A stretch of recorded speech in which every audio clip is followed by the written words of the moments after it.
যাদের ঘটনা তারা নিজেরাই অফিসিয়ালি ডিক্লেয়ার করুক।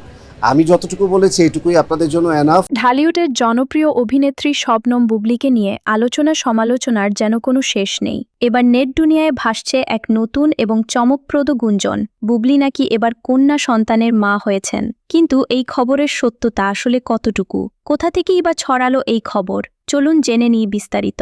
সম্প্রতি সামাজিক যোগাযোগ মাধ্যমে একটি পোস্ট দিয়ে এই গুঞ্জনের সূত্রপাত করেছেন এডলফ খান। সম্প্রতি এক সাক্ষাৎকারে তিনি জানিয়েছেন, বুবলির এই কন্যা সন্তান হওয়ার বিষয়টি তিনি তার একান্ত ব্যক্তিগত একটি সূত্র থেকে জানতে পেরেছেন। তবে দর্শকরা যতই জানতে চাক না কেন, তিনি এর বেশি বিস্তারিত কিছু বলতে নারাজ। তিনি চান যাদের ঘটনা তারা নিজেরাই আনুষ্ঠানিকভাবে মিডিয়া এবং ভক্তদের সামনে এই আনন্দের সংবাদটি প্রকাশ করুক। এডলফ খানের মতে, তিনি নিজে থেকে সব ফাঁস করে দিলে সংশ্লিষ্ট ব্যক্তিরা হয়তো বিষয়টি একদমই পছন্দ করবেন না। অনেকের মনেই প্রশ্ন জাগতে পারে, বিস্তারিত যদি নাই বলবেন তাহলে অন্যের ব্যক্তিগত বিষয় নিয়ে পাবলিকলি পোস্ট দেওয়ার কী দরকার ছিল।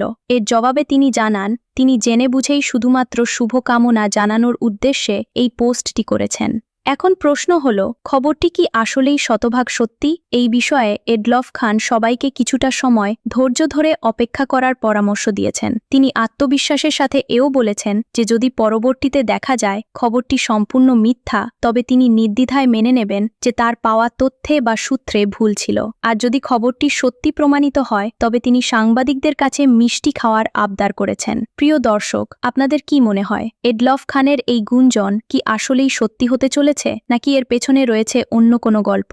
আপনাদের মূল্যবান মতামত অবশ্যই আমাদের কমেন্ট বক্সে লিখে জানান। বিনোদন জগতের সবশেষ এবং এক্সক্লুসিভ আপডেট সবার আগে পেতে আমাদের চ্যানেলটি সাবস্ক্রাইব করে বেল আইকনে ক্লিক করে রাখুন। ভিডিওটি দেখার জন্য অসংখ্য ধন্যবাদ।